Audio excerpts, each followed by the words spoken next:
하나님께서 오늘 이 시간 우리에게 주시는 말씀은 요한복음 16장 36절에서 38절의 말씀입니다.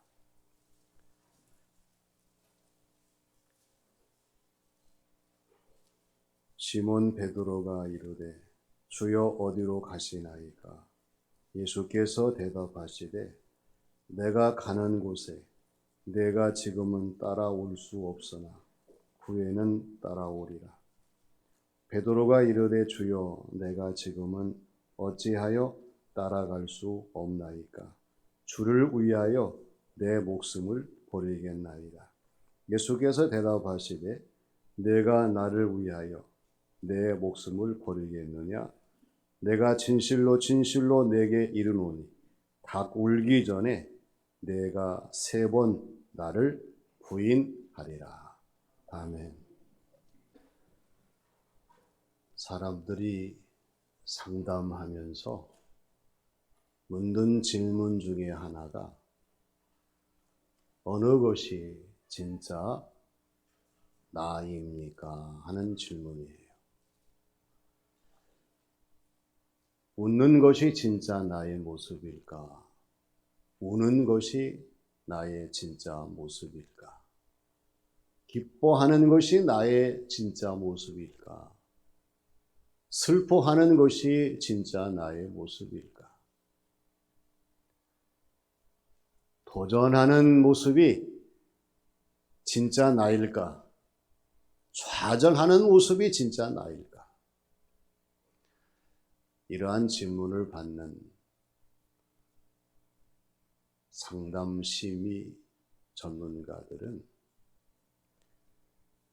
어느 하나가 아닌 2가지 다 자신의 자화상인 것을 인정하라고 받아들이라고 이야기합니다.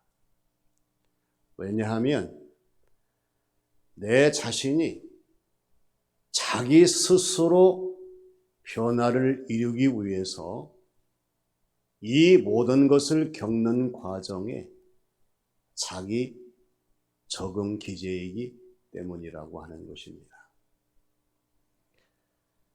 우리가 어떤 한 가지 이론을 가지고 전체 모든 사람을 다 적용하기 어려워요. 그러나 대체로 자기 자신을 발견하고 수용하기 위해서 3단계를 이야기하죠. 첫 번째는 알아차리기입니다. 내 자신 스스로 내 자신을 돌아보면서 내 자신이 누구인가를 알아차리라고 하는 거예요. 2번째 단계는 전달하기입니다. 내가 발견한 내 자신을 내 자신에게 하나하나 조목조목 잘 전달할 수 있어야 한다고 하는 거예요. 그래서 내가 이런 사람이로구나. 그리고 3번째 마지막 단계는 수용, 받아들이기 단계입니다. 내 자신의 모든 것을 내가 받아들이지 아니하면 나와 아무 상관이 없어요. 웃고 웃는 나이든지 기뻐하며 슬퍼하는 나이든지 내가 모든 것을 다 수용하고 받아들일 때에 적용하게 될 때에 그것이 내 자신의 진정한 정체성이 된다고 하는 것입니다. 오늘 저와 여러분들은 예수 그리스도 우리 주님을 믿는 사람들이에요. 그래서 우리는 하나님의 말씀에 기초한 우리 주님께서 바라보시기에 좋으신 사람들로 날마다 바뀌어져야 되고 변화되어져야 되고 거듭나야 합니다. 오늘 주시는 말씀을 보십시오. 주님께서 베드로를 바라보실 때에 주님이 바라보신 베드로의 모습은 어떤 모습이냐? 주님이 보신 베드로의 모습은 먼저 지극히 단순한 모습입니다. 베드로는 상당히 잘 나가던 사람이었어요. 예수님께서 베드로에게 너 내 수제자다 이렇게 말씀하심하고 없지만 많은 사람들은 베드로를 예수님의 수제자로 인정을 하고 받아들였어요. 예수님 앞에 놀라운 신앙 고백도 했습니다. 뿐만 아니라 예수님께서 바다 위를 걸어오실 때에 예수님의 능력에 의해서 바다도 걷는 기적도 체험한 사람이에요. 그런데 주님께서 이러한 베드로를 바라보실 때에 베드로의 현 주소는 현실, 정치 참여에 민감한 사람이었습니다. 예수님께서 강조하신 하나님의 나라보다도 주님이 이 땅에 세우시는 주님의 나라, 주님의 왕국에 대해서 더 많은 관심을 가졌던 사람이에요. 그러다 보니까 주님 말씀 한마디 한마디에 귀를 기울일 수밖에 없었습니다. 또 주님의 모습, 행동 하나하나에 눈길이 가지 않을 수가 없었어요. 예수님의 반응 하나하나에 그런 마음을 다 쏟을 수밖에 없었습니다. 근데 이러한 예수님이 제자들과 베드로에게 너희는 내가 가는 곳에 올 수가 없다고 말한 것과 같이 지금 너희에게도 일어노라 이런 말씀을 하십니다. 베드로는 깜짝 놀랐어요. 그래서 코바디스 도미네 주여 어디로 가시나이까? 지금 베드로가 목표하고 있는 예수님의 모습이 있고 가시는 길이 있는데 아니 따라올 수 없다는 말씀이 무슨 말씀입니까? 주님께서 이 베드로를 유심히 바라보시면서 베드로의 속 중심을 느끼신 것이 뭐냐 그러면 왜 베드로가 주님 곁에 있는지, 왜 주님을 따르고 있는지, 그리고 코바디스 도미네 주여 어디로 가시나이까 이러한 말을 하는지를 예수님께서는 베드로의 모습을 훤히 알고 계셨다고 하는 것입니다. 왜냐하면 예수님의 눈에는 베드로의 마음이 보였어요. 베드로의 마음은 고난을 기뻐하는 마음이 아니라 편안을 기뻐하는 마음이었어요. 주님을 위해서 진정한 순교의 모습이 아니라 오히려 순교가 아니라 순탄한 인생을 살아가는 그러한 모습이 더 베드로에게 부각이 되고 있었어요. 뿐만 아니라 하나님의 나라가 아닌 이 땅의 나라를 사모하고 있었던 사실입니다. 그래서 베드로가 이렇게 예수님에게 주여 어디로 가시나이까? 지금 내가 바라보는 주님, 내가 지금 따르는 주님, 그리고 영원히 함께 계실 주님이 나의 주님이신데 도대체 어디로 가신단 말입니까? 지극히 단순한 모습을 보이면서 이러한 말을 할 수밖에 없었습니다.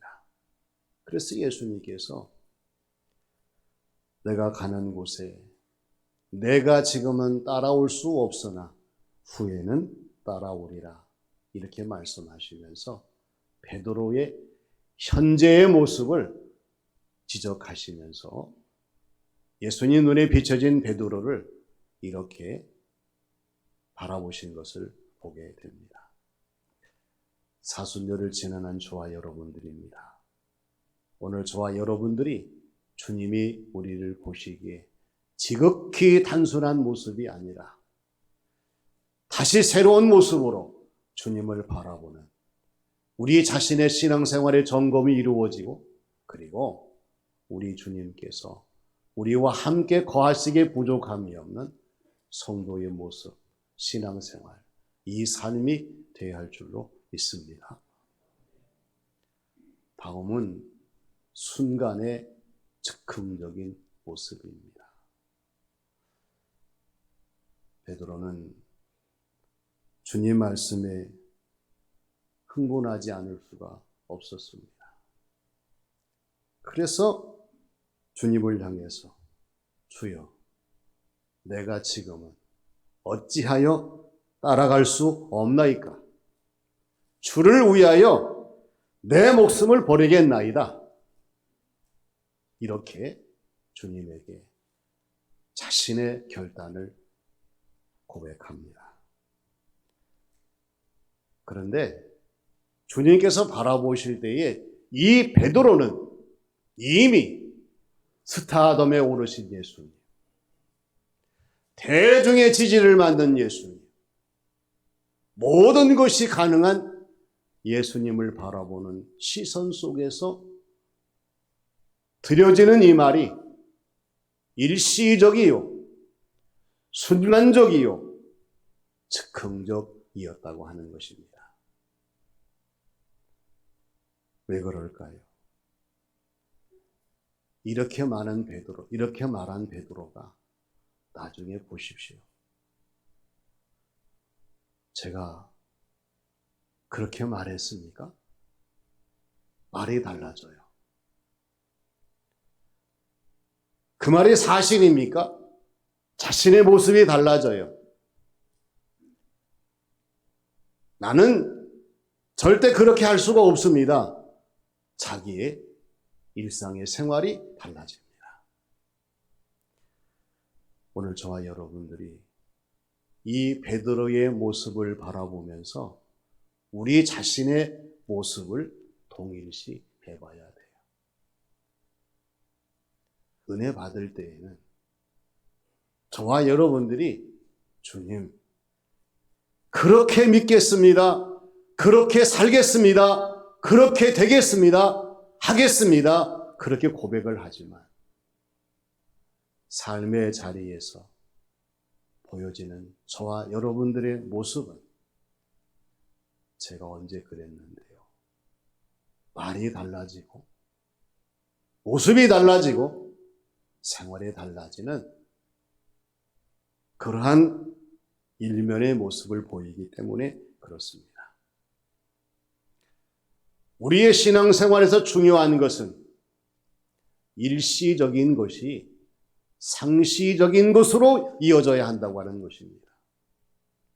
순간적인 것이 계속적인 것으로 이어져야 한다고 하는 것입니다. 즉흥적인 것이 절대적인 것으로 이어져야 한다고 하는 것이에요. 베드로의 믿음이 내가 주를 위하여 목숨을 버리겠습니다.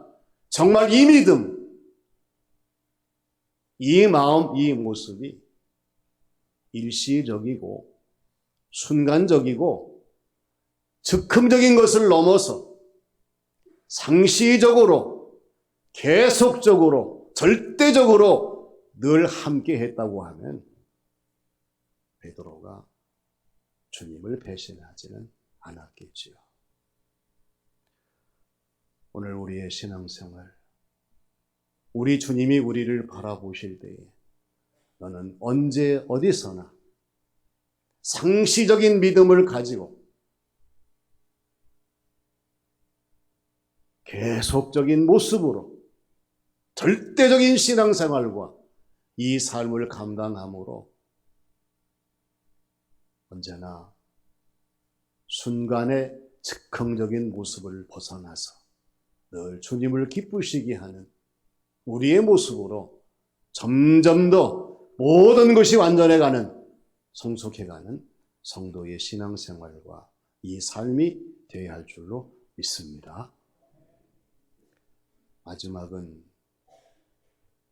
비겁하게 부인하는 모습입니다.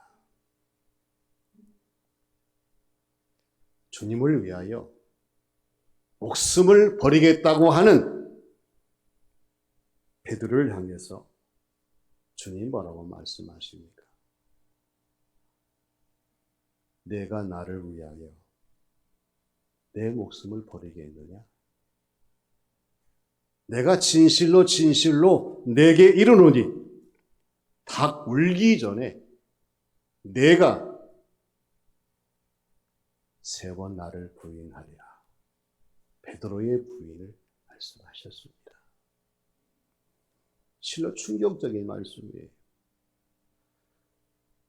보통의 사람 같으면 내가 주님을 위해서 죽겠습니다. 목숨을 버리겠습니다. 충성하겠습니다. 이런 말 할 때에 기뻐하고 칭찬하고 인정하는 것이 상식적인 것이겠죠. 근데 예수님께서 베드로의 이 고백을 들으시고 정반대의 말씀을 하세요. 베드로야, 내가 나를 위해서 죽는다고? 내가 너에게 진짜로 말하는데 닭이 울기 전에 3번 나를 부인할 거야. 왜 그랬을까요? 주님은 베드로의 모든 것을 아셨습니다. 베드로의 이중성을 아셨습니다. 베드로의 간사함을 아셨습니다. 베드로의 속셈을 아셨습니다. 이것이 중요해요. 오늘 우리의 신앙생활 하면서 성부, 성자, 성령 삼일째 하나님께서 아무것도 모르는 것처럼 살아가는 것이 얼마나 얼스러운 것인가를 우리가 깊이 깨달아야 됩니다. 하나님은 우리의 이중성을 낱낱이 아시는 하나님이십니다. 예수님은 우리의 간사함을 너무나 잘 아시는 주님이십니다. 성령님은 우리의 속셈을 낱낱이 아시는 성령님이셔요. 중요한 것은 예수님의 이 예언이 실제 사실화되었다고 하는 것입니다. 마태복음 26장 69절로 75절을 보세요. 나는 내가 무슨 말을 하는지 도무지 알 수가 없노라. 나는 그 사람과 아무 상관이 없노라. 나는 그 사람과 아무 상관이 없노라. 베드로가 3번씩이나 주님을 부인하게 될 때에 닭이 울었습니다. 그때서야 베드로가 예수님 말씀이 생각나서 밖으로 나가 통곡하며 자신의 부끄러움을 나타내 보이는 것을 보게 됩니다. 베드로의 장담은 거짓이었지만 주님의 예언은 사실이었습니다. 베드로의 고백은 가짜였지만 주님 말씀은 진짜였습니다.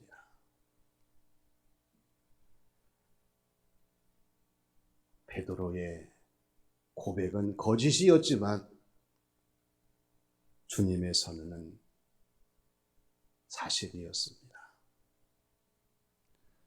오늘 저와 여러분들이 깊어가는 사순절의 길목에서 더 이상 우리 주님 앞에 무엇을 숨길 수가 있으며 무엇을 감출 수가 있으며 무엇을 덮을 수가 있겠습니까?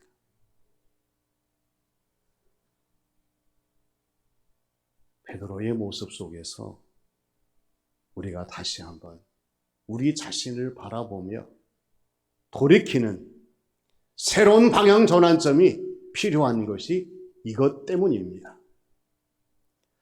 사무엘상 16장 7절 말씀을 보시면 여호와께서 사무엘에게 말씀을 하십니다. 그의 용모와 키는 보지 말라. 내가 이미 그를 버렸노라.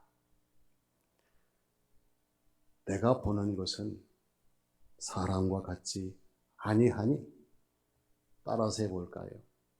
사람은 외모를 보거니와 나 여호와는 중심을 보느니라. 할렐루야. 우리 하나님은 우리의 외모에 넘어가신 분이 아니십니다. 우리 외모를 넘어서 우리의 속 중심을 보시는 하나님이십니다. 주님은 베드로를 보실 때에 외모가 아니라 그 화려한 자신의 입에 발릴 말이 아니라 베드로의 속 중심을 똑똑하게 보셨던 것을 보게 됩니다. 우리가 사순절을 지나면서 물론 외모에도 관심을 보여야 되겠지만은 정말 중요한 것은 우리의 중심입니다. 비겁하게 주님을 부인하지 아니하도록 우리의 심령 깊은 곳에 예수님이 오셔서 우리의 주어진 모든 일들을 기뻐하시며 칭찬하실 수 있도록 우리의 모든 것이 다시 거듭나는 것이 바로 사순절을 지나는 저와 여러분들에게 주시는 하나님의 은혜요, 성령님의 역사요, 우리 주님의 도우심인 줄로 믿습니다. 주님이 보신 베드로의 모습이 어떤 모습이었습니까?